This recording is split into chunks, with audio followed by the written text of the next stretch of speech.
Hi there, welcome to GameBite. My name is Brett Claxton and we're looking through the rather epic Microsoft conference that happened at E3 and breaking down everything that was there. As always, please make sure to like and subscribe and let us know in the comments what your favourite game from the conference was.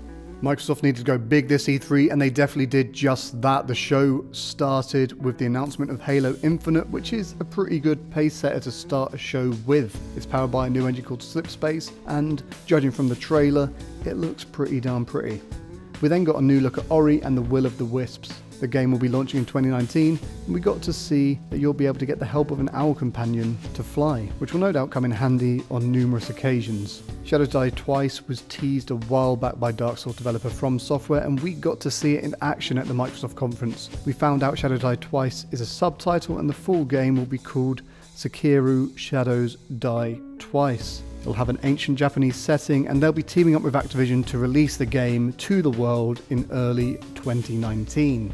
Fallout 76 got a new trailer and it looks good. We know that the map will be 4 times bigger than that of Fallout 4. More about the game was revealed at the Bethesda conference, which we'll cover in a future video, so make sure to subscribe so you don't miss out. You'll be able to pre-order Fallout 76 from June 15th. The Awesome Adventures of Captain Spirit is a cute looking game set in the Life is Strange universe made by Life is Strange and vampire developer Dontnod. The game will release digitally and, according to Square Enix, be completely free on a permanent basis for everyone on June 26th. Crackdown 3 was shown and Terry Crews looks awesome and was hilarious as you'd expect from him. There's a lot of mayhem and it definitely looks like a Crackdown game and you'll be able to pick it up in February 2019.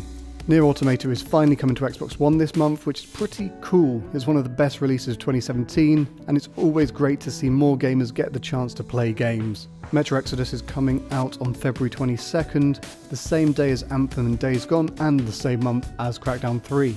Set in Russia yet again, the game is looking beautiful, in a dystopian kind of way, and will no doubt be a must for fans of post-apocalyptic games. Kingdom Hearts 3 got its release date confirmed with a trailer and it's slipping to early 2019 unfortunately, coming out in January. Also Elsa in the cast of Frozen make an appearance and I have a small bit of beef with the trailer due to Sora being amazed that Elsa can control ice, considering that he's seen magic happen around him since the first game. Why is this the moment that he loses his mind? Sea of Thieves is getting 2 DLCs called Cursed Sails and Forsaken Shore. They're coming to the game soon and look to be fairly gloomy settings that will help add some nice variety to the game. Cursed Sails is out in July and Forsaken Shores this September. Battlefield 5 showed off a single player trailer and there wasn't much to it, but it looks frantic and the acting and graphics were spot on, so it will at least be having an interesting single player experience, something that from the sound of things Black Ops 4 won't be having. Forza Horizon 4 is happening and it's set in the UK. There'll also be different weather seasons and the Xbox One X version will get a 60 frames per second mode. The game launches on October 2nd. Microsoft then announced some big moves in the studio purchasing world. They've picked up The Initiative, Compulsion Games, Undead Labs, Ninja Theory and Playground Games. It'll be fascinating to see what the developers do now that they're Microsoft exclusive. Speaking of Compulsion Games, we got to see a new We Happy Few trailer and it still looks terrifying and a bit messed up. It looks like they've expanded on the solid core that they'd already built and they're gearing up for their August release date. PUBG also showed off that it's getting what is known as a war mode this winter. It's more like a deathmatch mode than Battle Royale, as PUBG looks to experiment in more ways it can keep its fans interested. We also saw a brief shot of what looks like a snow map, which means we may soon be getting a 4th map. Then something unexpected happened, partly because Xbox isn't a platform best known for its JRPGs. Cult JRPG Tales of Vesperia is getting a definitive edition and it will be out this winter and will no doubt be a must for JRPG enthusiasts. The Division 2 was shown off and we know it takes place in Washington DC as you try to prevent a new American Civil War from happening. The footage showed off a Smithsonian setting and we found out it will release on March 15th, 2019, helping to add to an already stacked first 3 months of next year. Idea Xbox showed off a bunch of games including Below, Super Meat Boy Forever, Planet Alpha, Sable and more, proving that Microsoft want to be a platform for indie games too, and it's worth checking out the trailer. There's a really nice variety of things there.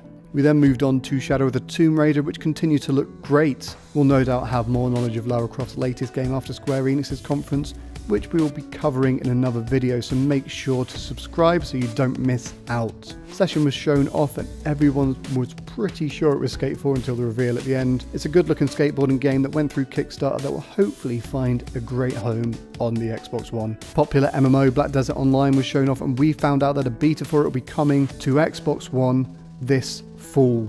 A new Devil May Cry has been rumoured for a while, but people didn't expect to see it at the Xbox conference. But they did, and it's called Devil May Cry 5 and will feature Nero, Dante, and no doubt other series favourites. The game will run on the same engine as Resident Evil 7, and Devil May Cry 5 will be out next spring.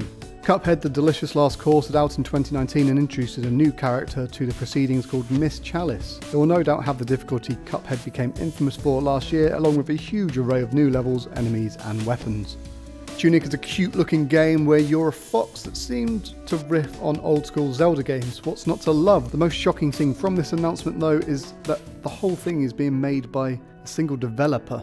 Another shocking appearance at the Microsoft show was Jump Force, a new game from Bandai Namco. It combines Dragon Ball, One Piece, Naruto, Death Note, and most likely a lot more into a futuristic world. It's one heck of a mashup that will be coming out in 2019 and we can't wait to see more of it. Dying Light 2 is also coming out, which is great to hear, and apparently your decisions will help shape the world around you. The trailer was slick and hopefully it builds on the solid foundations laid out by the first game. Battletoads is coming back next year, and that's about all we know, but that should definitely be enough to hype up old school gaming fans that broke numerous controllers playing the original. Just Cause 4 wasn't as big a shock as Microsoft and Square Enix probably wanted, considering the sheer amount of leaks it had prior to the conference, but the trailer still did a solid job at hyping up series fans and general gamers, and will be out on December 4th, just in time for Christmas. Gears 5 is happening and there seems to be an emphasis on melee combat this time as we follow the protagonist Kate as she tries to find out why she is related to the Locust. It looks brutal, much more horror-like than previous games, and we can't wait to check it out when it releases in 2019. Gears 5 wasn't the only Gears announcement though, and we found out that a mobile game called Gears Pop is happening on mobile devices in early 2019 and seems to riff on the Funko Pop style for its aesthetic. Not only that, but Gears Tactics is happening, which sees Gears of War made into a strategy game similar to the likes of XCOM. It's a prequel to the original games 2 and will be coming to PC. Then Phil Spencer teased that the next Xbox was in development, but that was about all of it. It was mainly just to assure people that Microsoft aren't giving up on the console market just yet, it seems. Then, as everything ended with a few more low-key announcements, it seemed that that was it. It wasn't though. The screen glitched and we finally got to see another look at CD Projekt Red's new game Cyberpunk 2077. It looks beautiful, intriguing, and we'll no doubt find out more about it over the coming months. And that was it for Microsoft's event. They needed to hit some home runs and they definitely did. What did you think of the conference? Let us know in the comments down below and make sure to drop a like too whilst you're at it. As always, if you aren't subscribed already, make sure to hit that subscribe button and turn on those notifications so you don't miss out on any of our videos. But until next time, I've been Brett from Gamebyte. You have been wonderful. Goodbye.